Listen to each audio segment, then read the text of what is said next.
वंदो ज्ञानानंद करी नेमि चंद गुण कंद। माधव वंदित विमल पद पुण्य पयो निधि नंद। अंतिम। ई विधि मंगल करन ते सब विधि मंगल होत। होत उदंगल दूरी सब समझ्यो भानु द्योत। होत उदंगल दूरी सब समझ्यो भानु द्योत।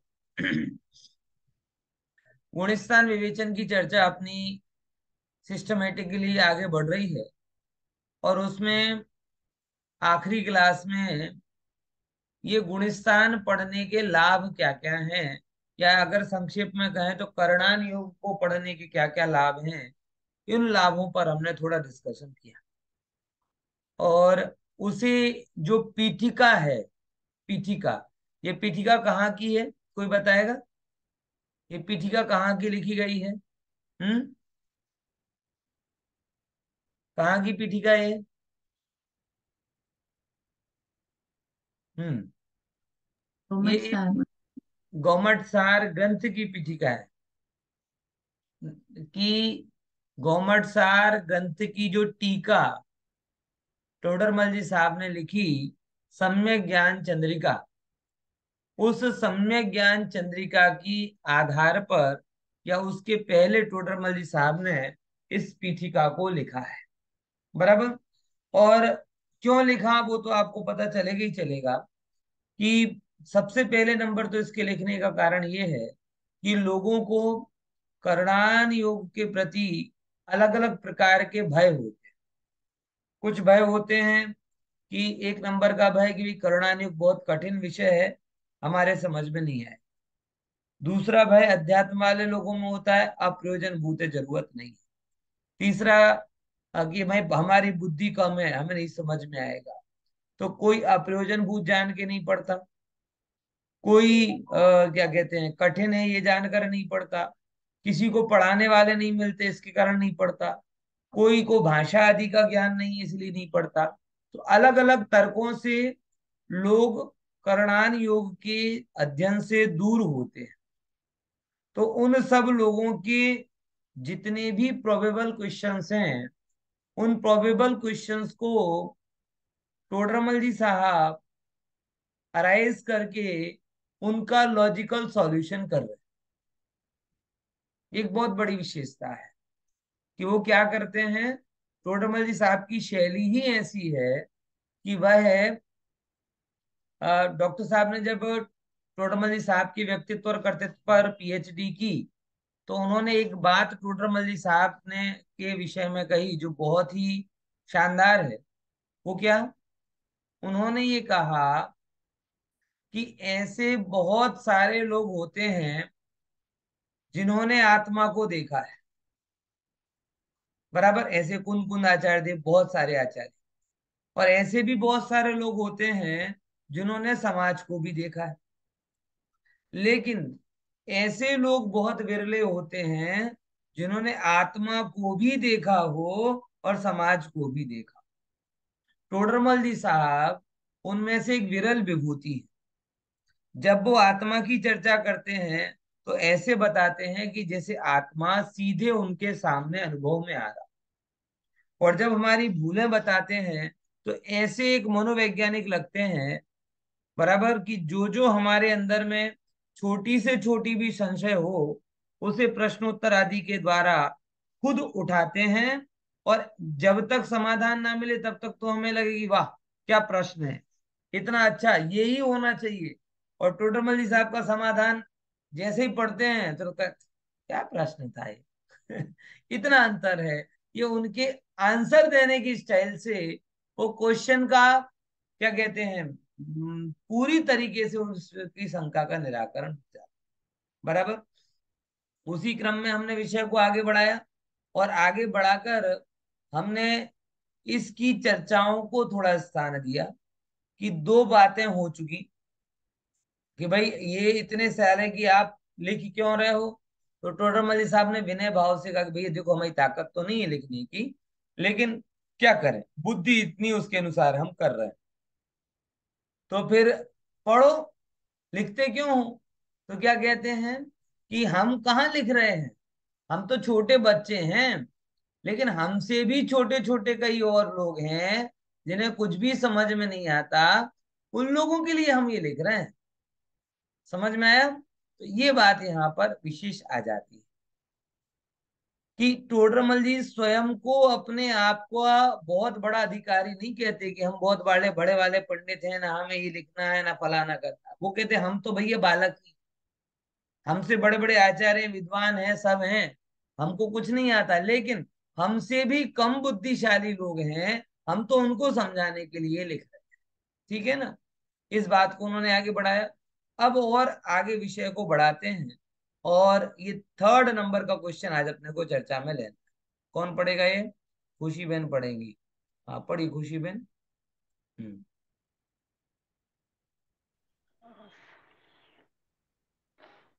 बराबर। પ્રશ્ન 3, પ્રશ્ન 3, આ કાર્ય કરવું છે એવો તો આપે વિચાર કર્યો, પરંતુ જેમ નાનો માણસ મોટું કાર્ય કરવાનો વિચાર કરે તો ત્યાં તે કાર્યમાં ભૂલ તો થાય જ છે, અને ત્યાં તે હાસ્યપાત્ર બને છે.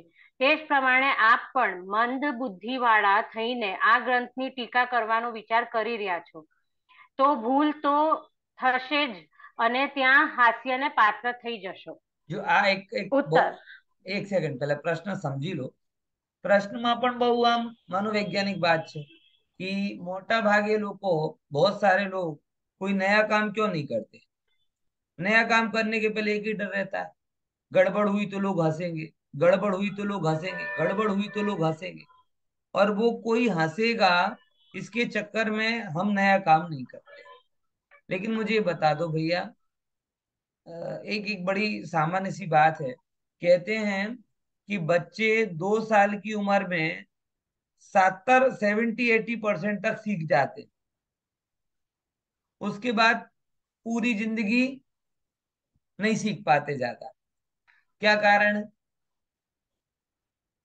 उसका मेन कारण है कि जब वो बालक होते हैं ना, तो उन्हें सीखने में कोई भय नहीं, और हंसी कोई मेरी करेगा, इस कारण से वो कोई क्वेश्चन अपने अंदर दबाते नहीं। उन्हें जो प्रश्न लगता है वो पूछ देते हैं, चिंता नहीं होते, बेफिक्र होते। और हम लोग पूछने के पहले ये विचार करते हैं कि पूछ तो रहे हैं, लेकिन लोग क्या सोचेंगे, इन्हें ये भी नहीं आता। हमारी मेन चिंता क्या है? लोग क्या सोचेंगे, है?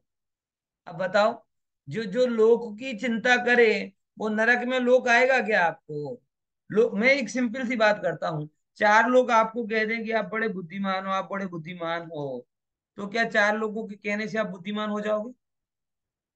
हम्म? 4 लोग को अगर कह दें कि आप मूर्ख हो, तो क्या आप मूर्ख हो जाओगे? 4 लोगों ने कह दिया तू नरक जाएगा, तो क्या नरक चले जाओगे? और 4 लोगों ने कह दिया तू मोक्ष चला जाएगा, तो मोक्ष चले जाओगे क्या? प्रश्न घूम फिर के यही आता है कि हम अन्य की बातों पर विश्वास करते हैं, बजाय हमें अपनी क्षमताओं का विश्वास विश्वास करना चाहिए। अपने ऊपर हम भरोसा नहीं करते, और अन्य अन्य के बारे में विचार करते। टोडरमल जी साहब के सामने भी प्रश्न आया, लोगों ने कहा कि तुम करने तो जा रहे हो, करने जा रहे, लेकिन हंसी हो जाएगी, गलत हो जाएगा तो, है, हंसी करेंगे लोग, तो क्या समाधान देते हैं? देखो। करिए समाधान। ઉત્તર. આ વાત સત્ય છે કે હું માનતી હોવા છતાં પણ આવા મહાન ગ્રંથની ટીકા કરવાનો વિચાર કરી રહ્યો છું. અહીં ભૂલ તો થઈ શકે છે, પરંતુ સજ્જન હાસ્ય નહીં કરે.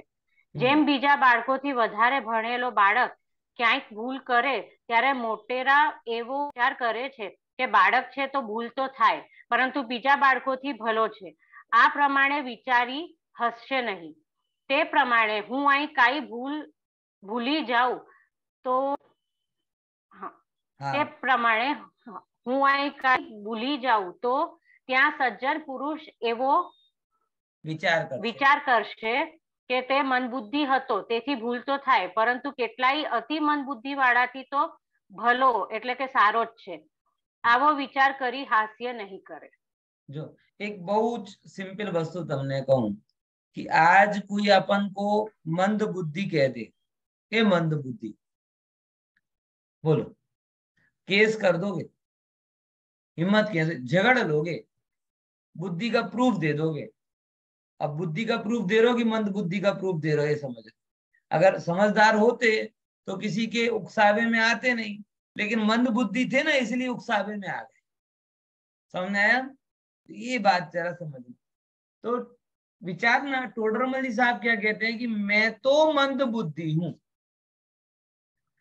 ये कहने टोडरमल जी साहब कह रहे हैं, और कोई नहीं कह रहा। ये कोई सामान्य व्यक्ति नहीं कह रहा। मैं बार बार कहता हूँ, टोडरमल जी साहब मतलब सर्वज्ञता का गर्व। कि टोडरमल जी साहब जैसी बुद्धि होती है तो उस बुद्धि से बाद में सर्वज्ञता प्रकट होती है। तो जिनके गर्भ में सर्वज्ञता पल रही है, ऐसे टोडरमल जी साहब ऐसा कहते हैं कि मैं मंद बुद्धि हूं। अरे रे रे, हम लोग कई बार ऐसी बातें करते हैं। पंडित जी, अगर कोई प्रश्न पूछे, पंडित आता तो है लेकिन वो थोड़ा सा अब याद दिलाओ फिर आ जाएगा। आता तो है लेकिन कह नहीं सकते।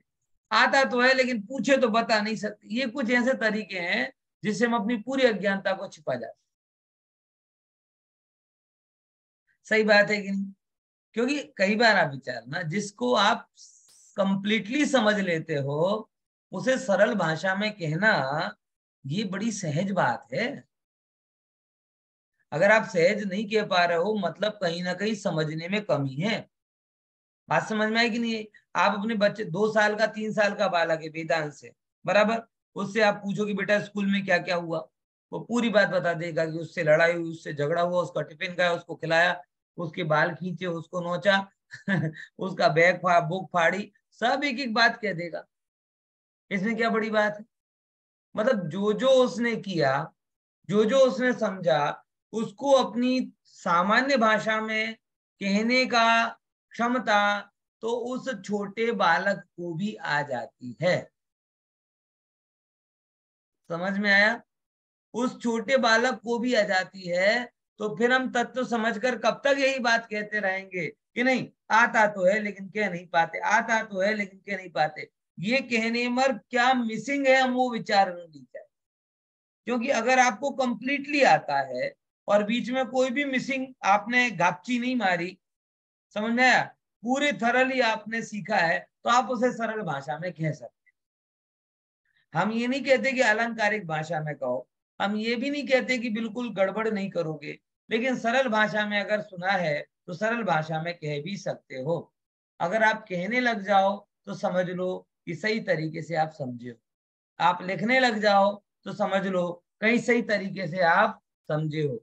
अगर समझने के बाद में भी कह नहीं पाते, लिख नहीं पाते, तो कहीं ना कहीं से समझने में गड़बड़। बराबर?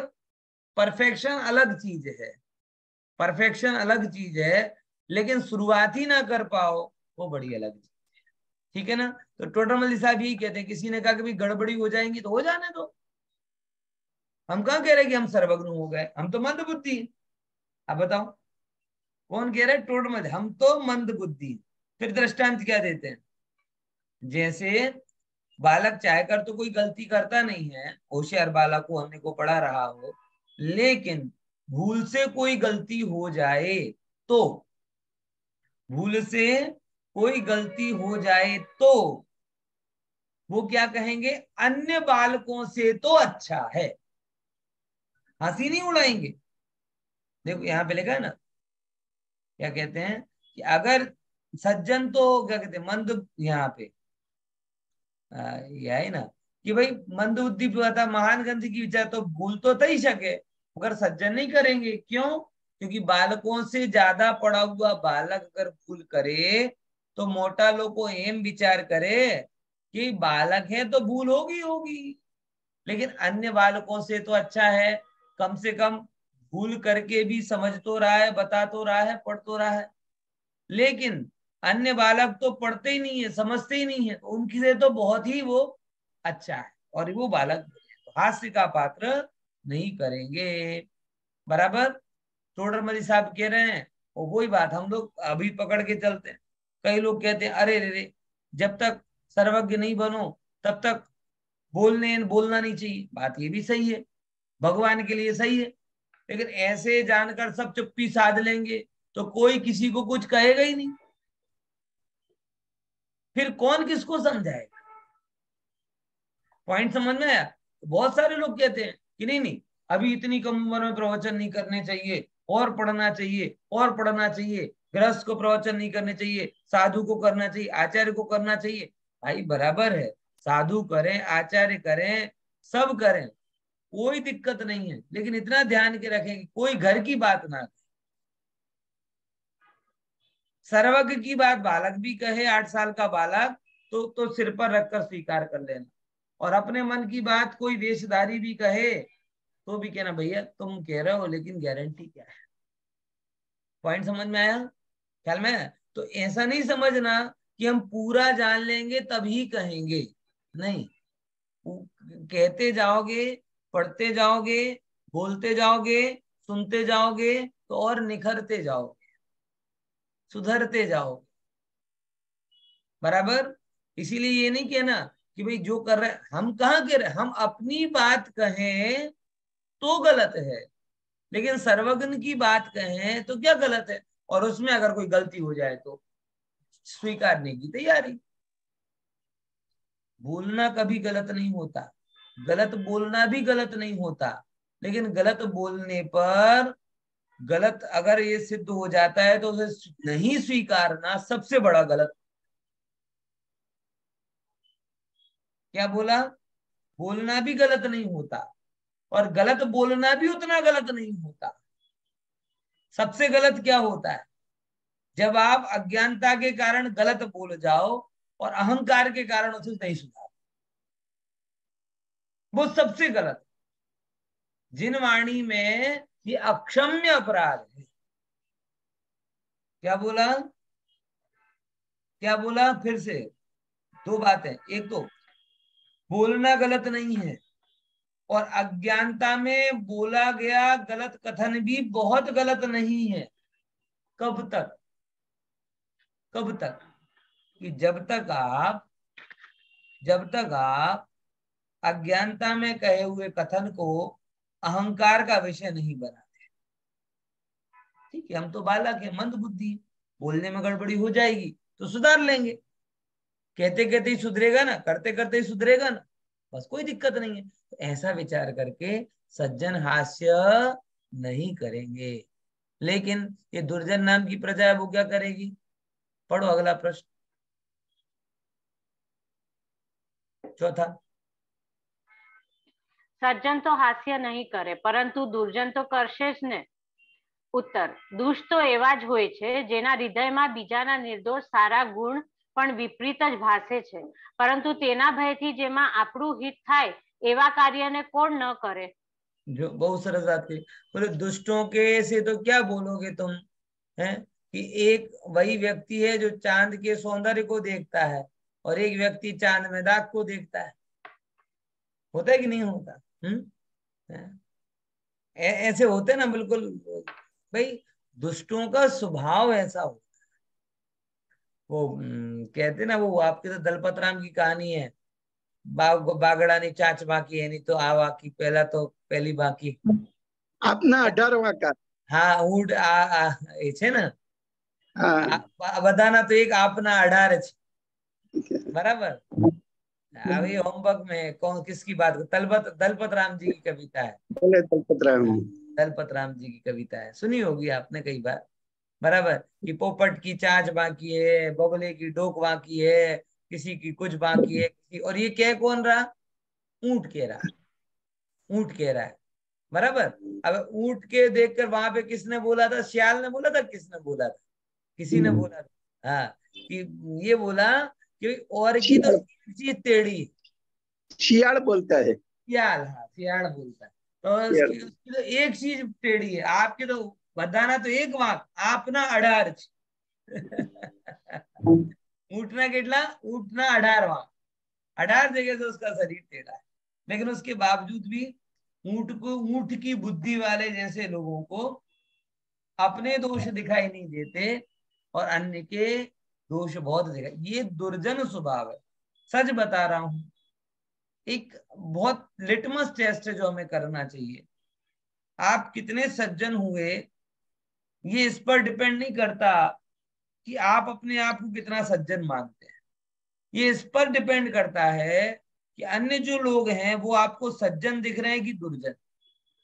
यकीन मानो, अगर आपके मन में ये सोच आ गई कि नहीं सब लोग अच्छे हैं, सब लोग अच्छे हैं, मतलब आप अच्छे हो रहे हो।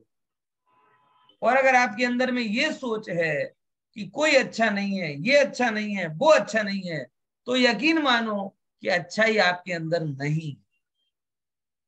क्योंकि जो व्यक्ति जैसा होता है उसे जगत वैसा दिखाई देता है। समझो, विचार करो। अगर आप वास्तव में अच्छे होंगे, कभी भी आप देख लेना, जब आप अंदर से खुश होगे, अंदर से आपके अंदर में देवत्व तो झलक रहा होगा, अंदर का परमात्मा जाग रहा होगा, आपको सब अच्छे दिखाई दे। बराबर। और जब आपके अंदर का वो क्या कहते हैं धूर्त जाग रहा होगा, जब आपके अंदर का वो नेगेटिव व्यक्ति जाग रहा होगा, तब आपको सब बुरे दिखाई दे। दुनिया हमेशा से ही ऐसी है, ग्रे शेड में, अच्छी भी है बुरी भी है। दुनिया कभी नई नहीं होती, दुनिया वैसी की वैसी ही है। लेकिन जब आप अच्छे होते हो तो आपको सब अच्छा दिखता है, और जब आप अच्छे नहीं होते हो तो आपको सब बुरा दिखता है। ये एक मनोविज्ञान। इसीलिए सज्जन व्यक्ति, और इसके बारे में तो बाकायदा रिसर्च हुआ, मैं ऐसे ही नहीं बोल रहा हूँ।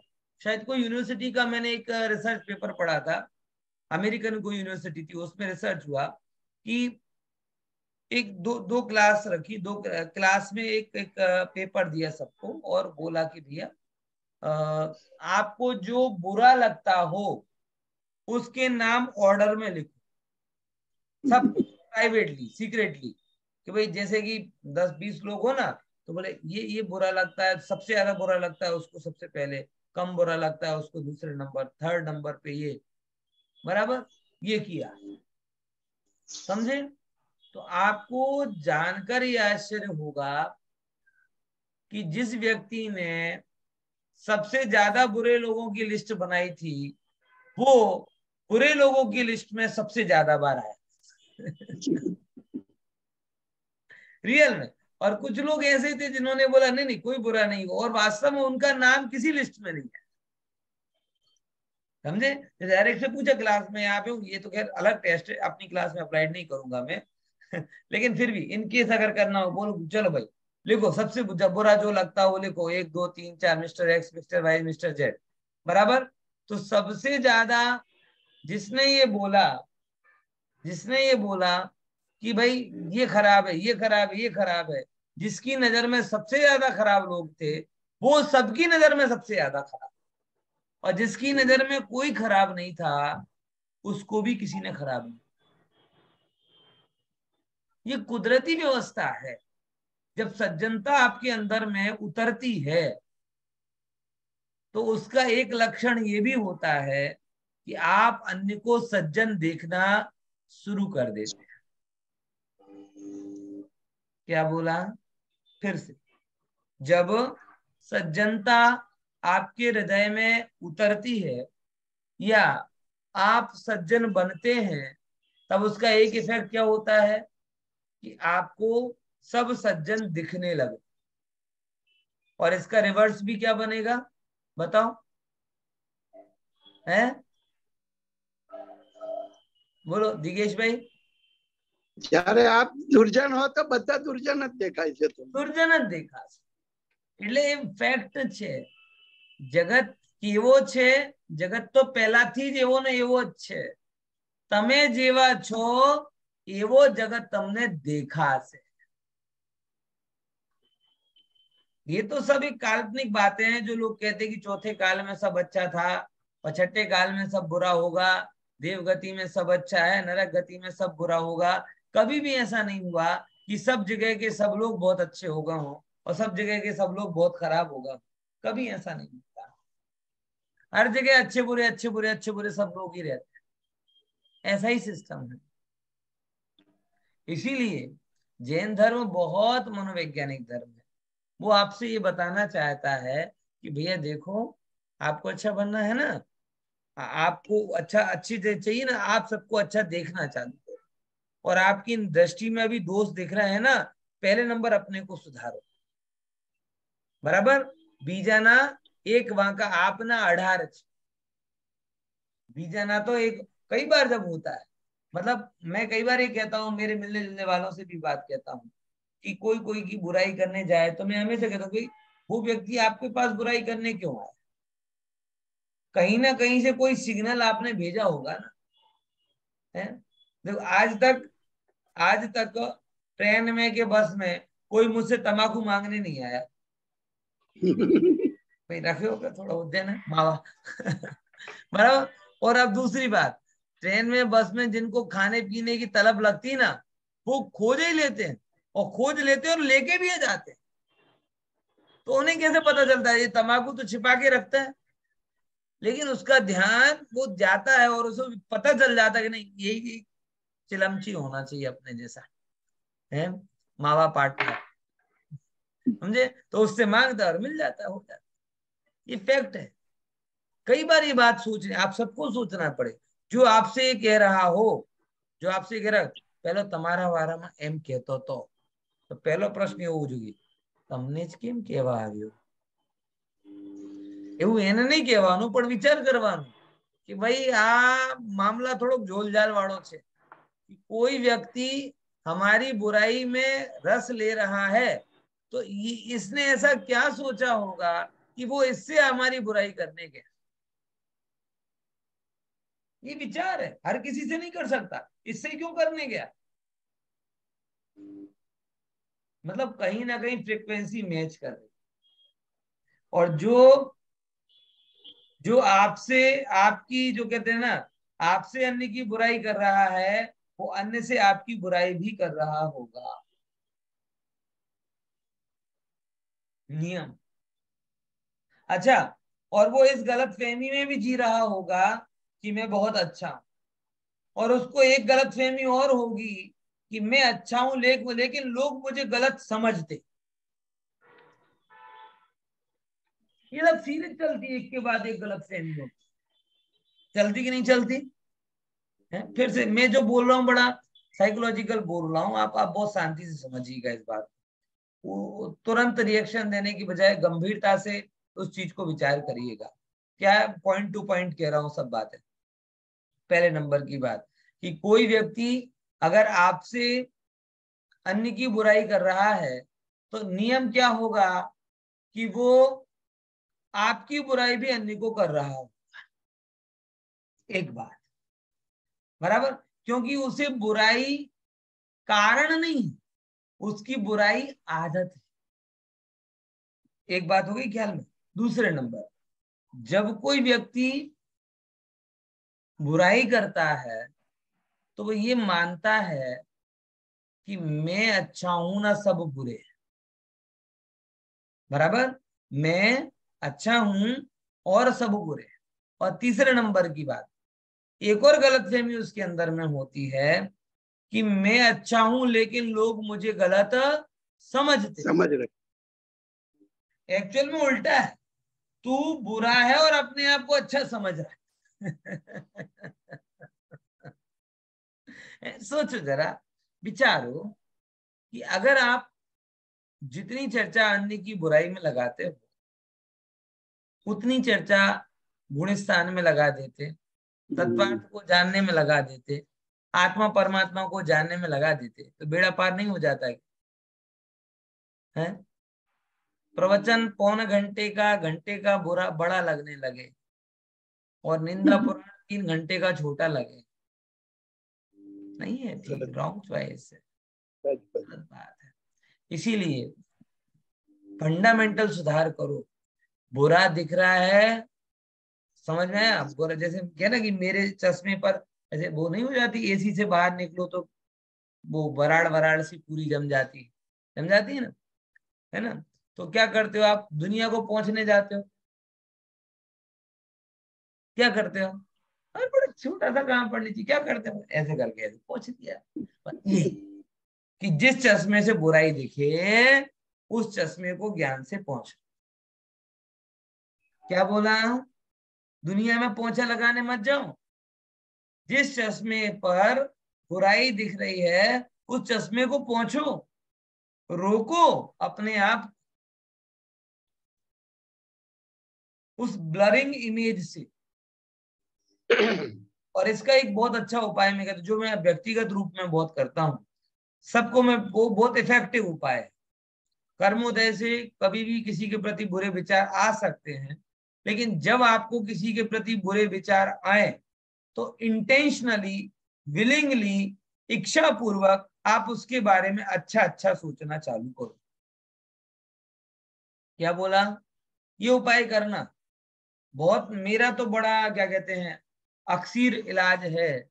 जब भी मेरे दिमाग में कभी भी नेगेटिविटी आती है किसी के प्रति, तो मैं जानबूझकर ये उपाय करता हूं। और बस 2-3 मिनट आपको क्या करना है कि वो विचार लाने की देर है, तो फिर आपको उसके गुण दिखाई देने लगते हैं। जैसे ही गुण दिखाई देने लगते हैं, अपने आप जो बुराई का जो उफान था वो निकल जाता है। करोगे? करोगे? देखो भाई, मैं तो बड़ा कॉन्फिडेंट हूं। मैं तो बड़ा कॉन्फिडेंट। एक्चुअल में बुरा देखना हमारा फॉल्ट था। बुरा देखना हमारा फॉल्ट था, सामने वाले की बुराई नहीं थी। हमने हमारे फॉल्ट को सामने वाले की प्रॉब्लम समझा, तो समस्या सुधरेगी कैसे? इसीलिए दुर्जन स्वभाव होता है। दुर्जनों का स्वभाव ही ऐसा होता है कि अपने आप को माने श्रेष्ठ और अन्य को माने दीनहीन, निकृष्ट। समझ में आया कि नहीं आया? तो क्या उपाय करना है, हैं? जिज्ञासा बेन, क्या उपाय बोला? एक ही उपाय बोला ना? हाँ। कौन सा? कि जब भी आपके मन में आपकी बहू के प्रति, आपके पड़ोसी के प्रति, आपकी बेटी के प्रति, आपके पति के प्रति, आपके किसी के भी प्रति ऐसे मन में विचार आए कि ये खराब है, ये खराब है, पॉज, थोड़ी देर के लिए एक गहरी सांस लो। और गहरी सांस लेने के बाद में दिमाग को, जो कि दुर्गुण ढूंढने में लगा हुआ, उसे चल यहां से निकल, अपने को गुणों के बगीचे में जाना है। देख तो, कांटे क्यों देख रहा है? फूल है उनको देखना। अभाव क्यों देख रहा है? सद्भाव को देखना। अवगुण क्यों देख रहा है? गुण को देखना। और गारंटीड मैं बोल रहा हूं, आपने 3 मिनट 4 मिनट का एक्सरसाइज कर लिया, गिनती के 3-4 गुण भी आपने इच्छा पूर्वक देख लिए, तो अपने आप आपका जो कषायों का जो डाइवर्जन था वो चला जाए। फिर आपको लगेगा नहीं, बात तो सही है, आदमी तो बहुत अच्छा है। समझे? तो अच्छा तो पहले भी वैसे ही था, बुरा भी पहले वैसे था। आपके अंदर में अच्छाई जगी, वो अच्छा दिखने लगा। आपके अंदर बुराई जगी, वो बुरा दिखने लगा। समझ में? ये जगत में जो पॉइंट क्या है, जैसी दृष्टि वैसी सृष्टि। तो दुर्जन को सब बुरा ही दिखता है और सज्जन को सब भला ही। इसीलिए कभी भी पता, जजमेंट मत करो बहुत ज्यादा। बहुत बायस हमारे विचार होते हैं, अपने इमोशंस का कभी वो जजमेंट मत करो इमोशंस के आधार पर, क्योंकि इमोशंस बड़ी खराब चीज होती है। लगभग जैसे मैं कहता हूँ कि इलेक्शन का सीजन है ना, अगर नरेंद्र मोदी की सभा हो गई कल, तो कांग्रेस का पत्रकार होगा तो क्या दिखाएगा? खाली कुर्सी। और बीजेपी का पत्रकार होगा, वो क्या दिखाएगा? भरी कुर्सी। और सेम राहुल गांधी की सभा होगी तो बीजेपी वाला होगा तो वो कहाँ जाएगा? खाली कुर्सी दिखाएगा। और कांग्रेस वाला होगा वो एंगल ऐसे करेगा, जिसको खाली कुर्सी दिखानी है पीछे की साइड से फोटो लेगा, और जिसको भरा सभा दिखानी है वो राहुल गांधी के बाजू में खड़े होकर देखेगा। अब सभा तो सभा है, लेकिन अब जो फोटो आई वो गलत है क्या? फोटो तो सही है, लेकिन जिस एंगल, जिस सोच ने वो एंगल सिलेक्ट किया, वो एंगल गलत। What is my point? जिस सोच ने वो, आप भरा देखना दिखाना चाहते हो कि खाली दिखाना चाहते हो, पहले नंबर ये निर्णय कर लो।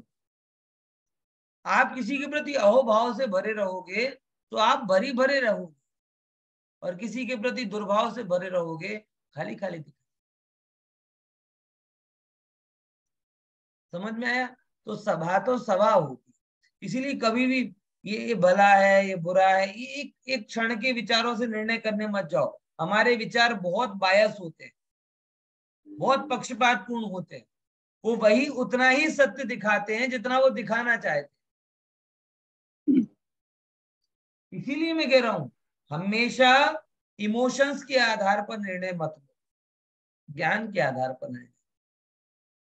अगर आप किसी के प्रति बायस बन गए तो भला आदमी भी भला नहीं दिखेगा, और राग में बायस हो गए तो बुरा आदमी बुरा नहीं दिखेगा।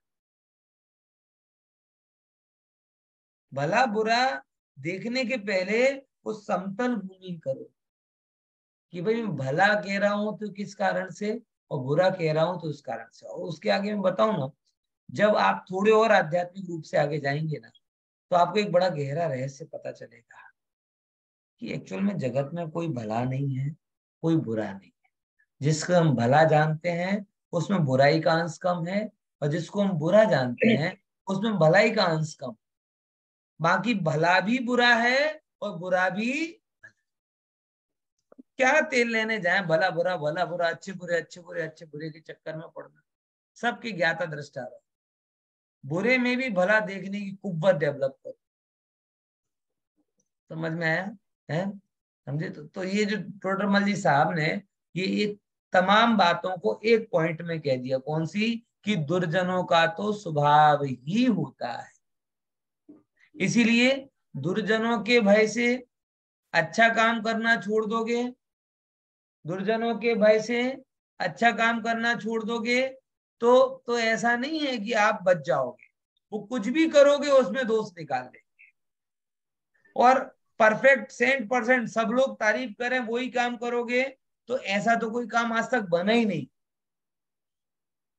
अगर आप ये चाहते हो कि आपके कार्य पर कोई टिप्पणी ना करे, कोई प्रतिक्रिया ना करे, तो बेहतर है आप कोई काम ही ना करो। क्योंकि जैसे ही कुछ करने जाओगे, लोग तो ऐसा नहीं ऐसा करना चाहिए था, ऐसा नहीं ऐसा करना चाहिए। तो अगर आप ये नहीं सुनना चाहते तो कुछ मत करो, और कुछ नहीं करोगे तो भी सुनाने वाले तो सुना के जाएंगे ही जाएंगे। कोई तो कुछ नहीं करता है, अब ये सुना के जाएंगे। कुछ करने जाओगे तो ऐसा क्यों करता है, ये सुना के जाएंगे। ऐसा किया तो ऐसा करता है, वैसा क्यों नहीं करता है, इतना किया इतना क्यों नहीं करता है, ये बोला तो ये क्यों नहीं बोला। भाई तू बोल देता है ना। कई बार प्रवचन में लोग कहते आज इतनी बात बोली, ये क्यों नहीं बोली। भाई मैं तो तैयार करके जाता नहीं, तुम बता देते तो बोल देते, बाकी जितनी सूझ पड़ी सो बोल दिया। अब ये क्यों नहीं बोली, नहीं बोले के प्रति मैं अकाउंटेबल कैसे हो जाऊं, बोलने के प्रति मैं अकाउंटेबल हूं। मैंने कहा कि मैं जितनी बातें दुनिया में हो रही हैं सब बोल दी हैं मैंने, या जितना मेरे मन में है सब बोल दिया मैंने। बहुत कुछ मन में नहीं बोलता, बहुत कुछ दुनिया में नहीं बोलता। मैं केवल जिम्मेदार किसके प्रति हूं? जितना बोले उसके प्रति। जो नहीं बोला उसके प्रति जिम्मेदारी कैसे ले लूं? नहीं नहीं, लेकिन आप ऐसा तो बोला, ऐसा और बोलना था, तो भाई तू बोल दे ना, हम क्या करें कि हमने सब बोल दिया। बोल दे। ऐसा नहीं ऐसा बोल तो ऐसे बोल दे, जैसे बोलना वैसे बोल दे। हम तो भैया बोलते नहीं, हम तो बोलते हुए भी जानते हैं। अब जानने में जितनी योग्यता होती है आपकी सुनने सुनने में आ जाती है, हमको बोलते बोलते में आ जाती है। बाकी ना मेरा कुछ है ना आपका कुछ। पॉइंट समझ में आया? ख्याल में आया कि नहीं आया? तो दुर्जन का ऐसा स्वभाव होता है कि उसे अवगुण भी अवगुण जैसे दिखाई देते हैं, बराबर। मगर उसके कारण अपना हित हो, ऐसा अपना हित है तो ऐसा कार्य क्यों ना करे, बराबर। इसीलिए भाई अपना हित विचार करके करना, उसके हिसाब से नहीं करना। एक बहुत बढ़िया मुझे नीति का श्लोक याद आ रहा है, पहले भी कहा है पुनः कहता हूं। कार्यम कुरु समीचीनम किंचित दोषस्तु सर्वदा। कार्य अच्छे करो, दोष तो लगते ही लगते। कार्यम कुरु समीचीनम किंचित दोषस्तु सर्वदा लांछन युक्त चंद्रोयम किम लोके न प्रशिष्यते। कि जिस चंद्रमा में दाग है क्या वो जगत में प्रशंसा का पात्र नहीं होता? बोले नहीं नहीं नहीं, हम ऐसे चंद्रमा की प्रशंसा करेंगे जिसमें कोई दाग ना हो। तो ऑर्डर दे दिया, जब बन जाए तब कर लेना है। शाहजहां ताजमहल बनवा सकता है तो चांद क्यों नहीं बनवा सकता? ताजमहल तो कितना बड़ा है, चांद तो कितना सा होता है। हमने कि नहीं समझे? तो भाई निर्दोष ही करेंगे, ये मान्यता ही धड़ माथा उगर की है। करते करते करेंगे, गिरते पड़ते चलेंगे लेकिन चलेंगे, चलते चलते दौड़ेंगे लेकिन चलेंगे, दौड़ते दौड़ते ऊपर चढ़ेंगे लेकिन चलेंगे। बराबर। परफेक्शन का लोभ नहीं रखो, कार्य की प्रवृत्ति। ये बहुत बड़ा एक व्यामोह है जो लोगों को ये कहता है नहीं, जब तक परफेक्ट नहीं होंगे तब तक नहीं करेंगे, जब तक सब एग्री नहीं होंगे तब तक नहीं करेंगे। ये इनडायरेक्टली ना बोल रहे, मेरी बात को गंभीरता से समझना। जब भी कोई व्यक्ति आपसे बोले कि जब तक परफेक्ट नहीं होगा तब तक मैं काम नहीं करूंगा, मतलब वो नहीं करेगा। वो ये बोल रहा है कि जब तक सब एग्री नहीं होंगे तब तक काम नहीं करूंगा, मतलब वो नहीं करना चाहता। नितिन भाई ये मैनेजमेंट की बातें बोल रहा हूं, वो उसे ना सीधा नहीं बोलना, उसे ना सीधा नहीं बोलना। तो वो ऐसी बातें कर रहा, सब राजी हो जाए तो कर दो। अब उसे पता है सब राजी तो होने वाले नहीं है, और सब राजी होने वाले नहीं तो काम होगा नहीं, परफेक्शन तो होने वाला नहीं तो काम हो। काम कभी भी शुरू होता है ना तो परफेक्शन नहीं होता। पहला कदम परफेक्ट कैसे पड़ सकता है? पॉइंट समझ में आया कि नहीं है? इसीलिए परफेक्शन का मोह छोड़। व्रत नियमों में भी यही होता है। बहुत सारे लोग व्रत नियम इसलिए नहीं लेते कोई भी, अरे अरे वो जैसे व्रत लेते हैं वो बहुत गड़बड़ी हो जाती है, उसकी याद आ जाती है, दोष लग जाएगा, दोष लग जाएगा। अरे दोष लगे तो लगे, भावना तो दोष की नहीं है ना। हम कब कह रहे हैं कि दोष नहीं लगेगा, लेकिन हम ये भी कह रहे हैं कि भैया धीरे धीरे करोगे नहीं तो आगे आगे कैसे करोगे? गिरते पड़ते ही सब सीखते हैं, राजमार्ग तो यही है। परफेक्ट कौन हो गया? और इतने ही परफेक्ट होते तो पंचम काल में पैदा ही नहीं हो। सीधी बात। पंचम काल का बर्थ सर्टिफिकेट है ना तुम्हारे पास, ये इस बात की गारंटी है कि जो भी काम होगा गिरते पड़ते ही होगा। समझे कि नहीं समझे? क्या बोला दिनेश? ख्याल में आ रहा है ना? अभी तक जो भी जिंदगी में थोड़ा बहुत सुधार हुआ परफेक्शन के साथ में हुआ कि गिरते पड़ते ट्रायल एंड एरर के साथ हुआ? ये सिद्धि है कि पंचम काल का बर्थ सर्टिफिकेट ये बताता है कि तुम जितने भी धर्म में आगे बढ़ोगे परफेक्शन के साथ तो बाद में बढ़ोगे, पहले बढ़ोगे, बढ़ते बढ़ते परफेक्ट। ये दिमाग में बैठा लो तो आप एक्टिवली काम करो। ठीक है ना? चलो आगे बढ़ते। हाँ पढ़ो पांचवा प्रश्न। પૂર્વ ગ્રંથ તો છે જ, તેનો અભ્યાસ કરી કરાવીને જ હિત થાય છે. મન બુદ્ધિથી ગ્રંથની ટીકા કરવાની મહંતતા અર્થાત મોટાઈ કે પંડિતાઈ શા માટે પ્રગટ કરો છો? हाँ ये बहु ઉત્તર प्रश्न ગ્રંથ है।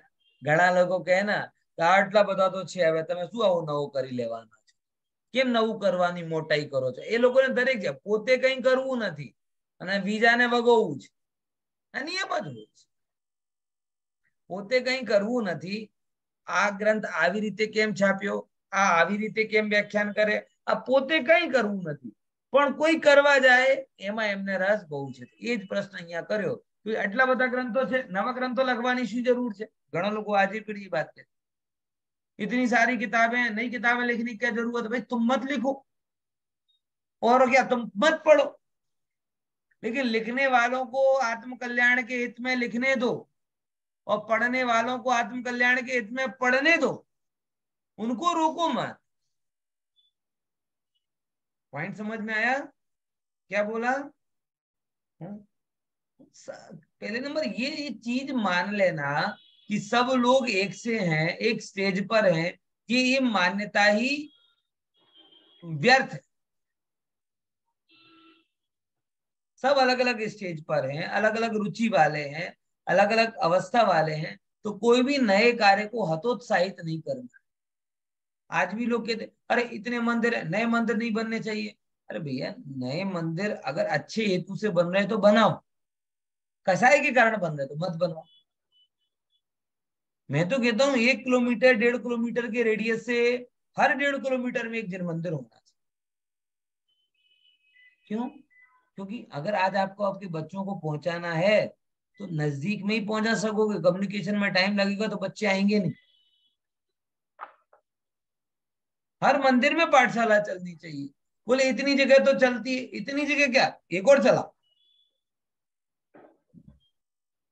ये बंटना नहीं है, ये बढ़ना है। डिवाइड होने का निषेध है, विकास का निषेध नहीं। और जो लोग ऐसा बार बार कहते हैं कि भाई इतने तो ग्रंथ है, इतने तो प्रवचन है, इतना क्या करना, उन लोगों से मैं कई बार एक प्रश्न करता हूँ, तुम्हारे घर में कपड़े कितने, तुम खाना कितना खाते हो? उनमें तो बस 5 के बाद कभी बोला कि नहीं 5 से छठा नहीं चाहिए। और प्रवचन में कहते हो इससे ये ग्रंथ नहीं चाहिए, वो नहीं चाहिए। इसमें तुम्हें अति लगने लगती, कपड़ों में अति नहीं लगती, गाड़ियों में अति नहीं लगती, पैसे में अति नहीं लगती, इतनी जगह। कभी ये नहीं सोचते कि क्या हर हर स्टेशन पे घूमने जाना। वही तो बात है ना, कोई पेड़ पौधे होंगे, कोई पहाड़ होंगे, कोई सनसेट पॉइंट होगा, कोई इको पॉइंट हो गया। ऑलमोस्ट सारे हिल स्टेशन में एक ही होगा कि नहीं होगा? ના ના તોય દરેકમાં જોઈ જોઈને જવું છે, જોવા માટે જવું છે। और जिनवाणी, अब जिनवाणी में सब समान है, इसको पढ़ लो चाहे उसको पढ़ लो, अरे पढ़ के देखो तब पता चलेगा। ये सब अलग अलग है। जगत में सब जगह अलग अलग घूमने जाना है, लेकिन जिनवाणी की बात है, अब सब वक्ता एक से ही बोलते हैं, सब ग्रंथों में एक सी बात है, सब शास्त्रों में एक ही बात, ऐसे कह के छटकता है।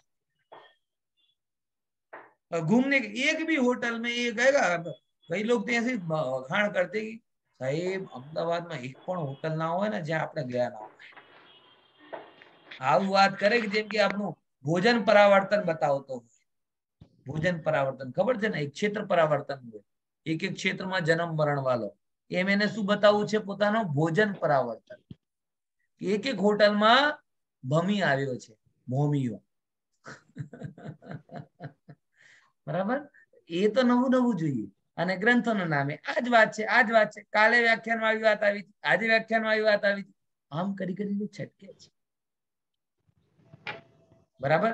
અને બીજી વાત, ઘણા લોકો કેવા છે, અડધો ઘેનમાં સાંભળે, અડધો ડબલ ડબલ કામ કરતા કરતા સાંભળે। તો એને એમ લાગે કે બધું સરખું જ છે, કેમ કે કાલ કરતા આ ટોટલી ડિફરન્ટ હોય, આ ગ્રંથ કરતા આ ગ્રંથ ટોટલી ડિફરન્ટ। પણ એ ડિફરન્ટ પોતાની અજ્ઞાનતાને અરુચિને લીધે પકડી શકતો નથી। અને પકડી શકતો નથી તો એમ કે ના ના બધું હરખું છે, બધું હરખું છે, બધું હરખું છે। આ વીતરાગતા के कारण नहीं बोल रहा, अज्ञानता के कारण। समझा कि नहीं? हाँ, अब उत्तर करो।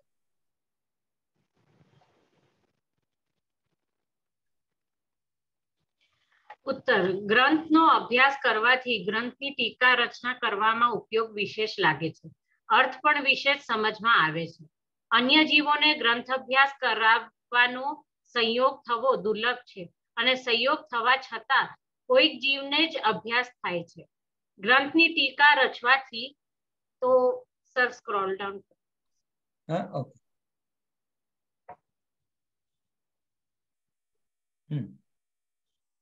ગ્રંથની ટીકા રચવાથી તો પરંપરાગત અનેક જીવોને અર્થનું જ્ઞાન થશે, માટે પોતાનું તથા અન્ય જીવોના વિશેષ હિત કાજે ટીકા કરું છું। महंतताનું तो कोई प्रयोजन ज नहीं। देखो, अब इसमें एक बहुत मार्मिक बात करी है जो सबको समझना।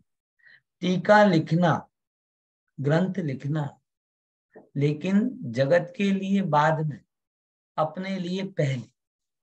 टोडरमल जी साहब क्या कहते हैं कि हम जब ग्रंथ को लिखते हैं ना तो अभ्यास विशेष होता है। और फैक्ट है, फैक्ट है कि नहीं?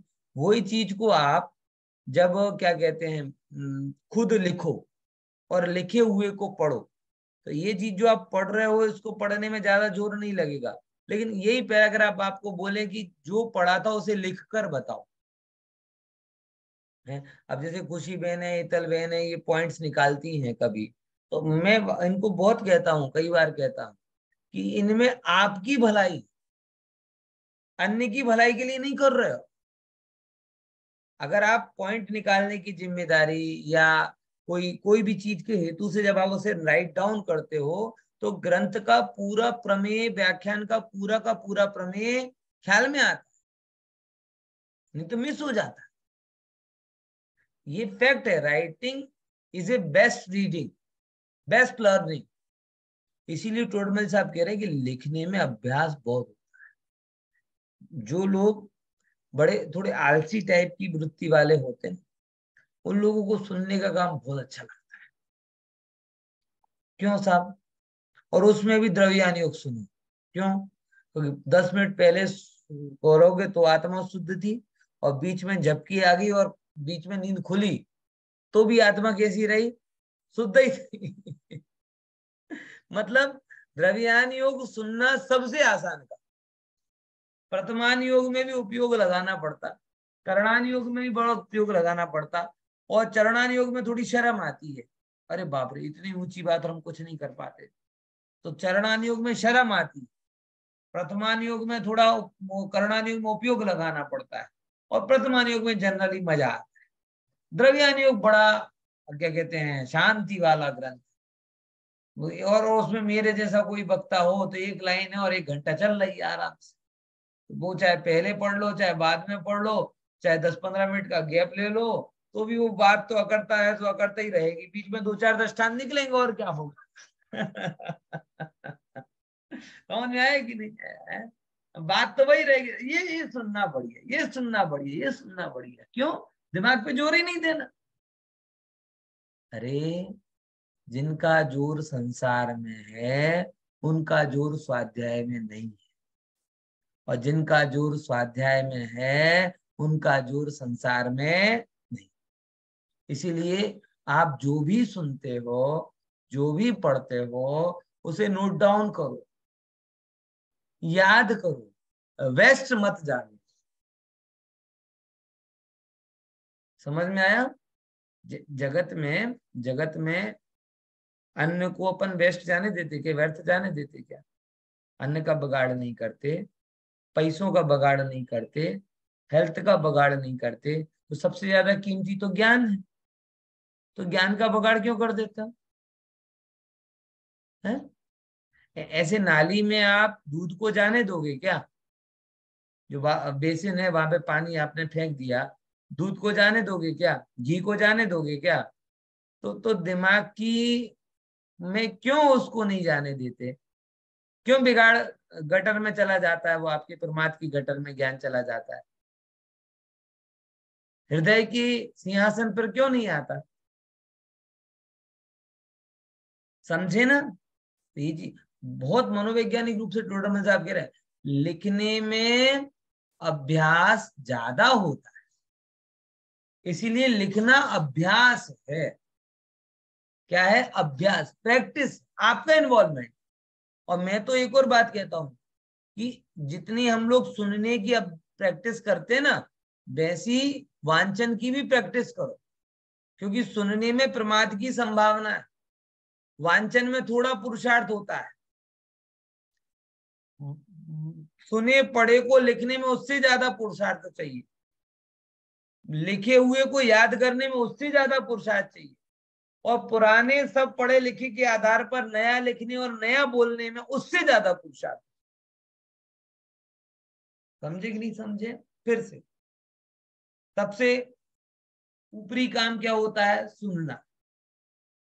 2%, 5%, 10%, जितना भी आपको आ जाए, बराबर। लौकिक में तो क्या होता है, मेन अमाउंट के ऊपर जीएसटी लगता है, यहाँ पर तो जीएसटी के ऊपर मेन अमाउंट आता है। यानी 100% हो फिर 6% सुनने में वो टैक्स के जैसा चूकना चाहिए, यहाँ तो टैक्स के जितना पकड़ते हैं और मेन अमाउंट तो चूक जाए। इसका सीधा सीधा है ना, आप किसी से पूछो दृष्टांत याद रह जाएगा। आज पंडित जी ने ये दृष्टांत दिया था, लेकिन किस सिद्धांत के लिए दृष्टांत दिया था? बस जीएसटी तो पकड़ा, मेन अमाउंट चूक गया है। समझे कि नहीं? ये गड़बड़ी है भैया। देखो इसको समझो जरा। तो अब ये आई ना, तो सबसे कम अभ्यास किसमें लगता है? सुनने में। उससे ज्यादा अभ्यास क्या लगेगा? पढ़े हुए को, सुने हुए को लिखने में। उससे ज्यादा अभ्यास किस में लगेगा? पढ़े हुए को, सुने हुए को, लिखे हुए को याद करने में। फिर उससे ज्यादा अभ्यास क्या लगेगा? पढ़े हुए को, सुने हुए को, लिखे हुए को याद किए हुए के आधार पर कोई नया सृजन कर, स्वतंत्र, क्योंकि उसके लिए आपको बहुत ग्रो होना पड़ेगा और ये अच्छा अभ्यास होगा तभी हो पाएगा, है ना। देखो, तो ये बात यहाँ पर आई तो विशेष होता है। फिर कहते हैं अन्य जीवों को भी ग्रंथाभ्यास कराने, हम तो अपने मजे के लिए करते हैं, अन्य को ग्रंथाभ्यास करने का मौका मिल जाए ये भी दुर्लभ है, वो मौका भी इसमें मिल जाता है। अब देखो, અને સંયોગ થવા છતાં કોક જીવને અભ્યાસ થાય છે તો પરંપરાગત, આમ કોઈની સાથે, જેમ આમ विचार करो, मैं आपको भी पढ़ा रहा हूँ, कितने जी 20-25 लोग जो भी सुन रहे हैं उनका भला हो रहा है। अगर मैं लिख जाऊं तो टोडरमल जी साहब ने कितने साल पहले ये सब कुछ लिखा, उसके बाद में कितने लोग उसे पढ़ रहे होंगे, जब जब पढ़ रहे होंगे तब तब भला हो रहा है। तो लेखन करने में परंपरागत रूप से किसका भला होता है? अनेकों लोगों का भला होता है। और सच में ये तो बड़े आनंद की बात है कि आचार्यों की ने जो बीज बोए थे वो ही फल आज हम खा रहे हैं। हमारी ताकत नहीं है कि नया पेड़ उगा सके, लेकिन तो भी हम भूखे नहीं मर रहे हैं। इसके लिए हम किन के उपकारी हैं? हमारे आचार्यों के, हमारे विद्वानों के उपकारी हैं कि वो पूरा का पूरा बगीचा छोड़ के गए, कि जिस बगीचे में हर प्रकार के फल लगे। अगर ये नहीं होता तो भूखे मर जाते हम, क्योंकि नया जमीन खरीदने की ताकत नहीं, बीज बोने का ज्ञान नहीं, उगाने का पुरुषार्थ नहीं, उगा उगाया पूरा माल मिल रहा है तो लाभ ले लो भैया, लाभ ले लो, है ना। देखो ये बात यहाँ कह रहे हैं, ગ્રંથની ટીકા અનેકનો અર્થનું જ્ઞાન થાય માટે પોતાનું તથા અન્યનું, પોતાનું તથા અન્ય જીવોનો વિશેષ હિત માટે આ ટીકા કરું છું। અહીંયા કોઈ महंतता वाली बात, अगला और पढ़ लो एक बार प्रश्न। આ સત્ય છે કે આ કાર્યમાં વિશેષિત થાય છે, પરંતુ બુદ્ધિની મંદતાથી ક્યાંક ભૂલથી અન્યથા અર્થ લખાઈ જાય તો ત્યાં મહાપાપની ઉત્પત્તિથી અહિત પણ થશે। ઉત્તર વાંચો। हाँ वाचो वाचो।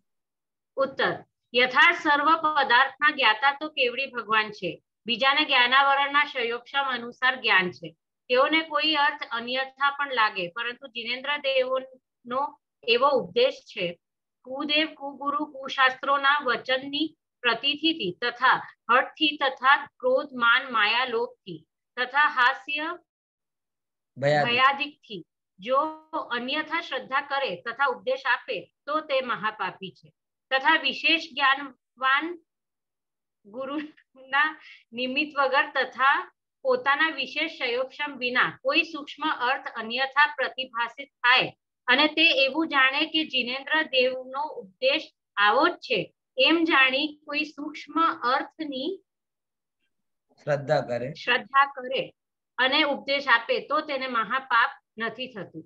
તે જ આ ગોમરસાર જીવકાંડ ગ્રંથમાં પણ આચાર્ય શ્રી નેમિચંદ્રજીએ કહ્યું છે। બરાબર। એટલે એક વાત અહીંયા કરી કે ભાઈ જો પહેલી નંબર તો એક કોઈને આ ભૂલમાં ના રહેવું જોઈએ, કોઈ પણ હોય। અને ટોડરમલજી જેવા લોકો જ્યારે એ વાત કહે ત્યારે તો અમારા જેવાની કોઈ વાત જ નહીં। હું કહું છું એ બધું સાચું જ છે ऐसी मान्यता अपने आप में नहीं है, क्योंकि सत्य वही है जो सर्वज्ञ ने कहा है। क्या बोला? सत्य क्या है कि जो सर्वज्ञ ने कहा है। अब सर्वज्ञ ने कहा और आप वो कह रहे हो तो आपको अभी सत्य हो जाएगा, बराबर। अब लेकिन सर्वज्ञ ने कहा उसका आप बराबर समझ नहीं पाए, अन्यथा लगा तो कोई बात नहीं, क्षोभसम की कमी। लेकिन किन किन कारणों से? कुगुरु कुदेव कुशास्त्रों ना वचननी प्रतीति थी, जिद थी, क्रोधमान माया लोभ हास्य भयादि थी, अन्यथा कह એટલે વાત તો ખબર પડી ગઈ છે કે આ સાચી છે, પણ મોહને લીધે જો આ વાત સાચી કહી દીધી તો મારા મતને કોણ ગણશે? આવું થાય ને. શ્વેતાંબર આદિ ઘણા છે જે જયારે આપણી વાત સાંભળે ત્યારે એમને વાત તો લાગે નહીં, વાત તો 100% તમારી સાચી છે, બરાબર. આપણા મિત્ર પક્ષમાં પણ ઘણું એવું હોય કે જયારે વાત કરી તો કે વાત તો તમારી સાચી છે, પણ સ્વીકારી લો ના, પછી અમારો શું રહેશે? તો સાચી હોવા છતાં પણ ક્રોધથી, મોહથી, લોભથી, ભયથી અસ્વીકાર કરે, અન્યથા શ્રદ્ધા રાખે તો મહાપાપ.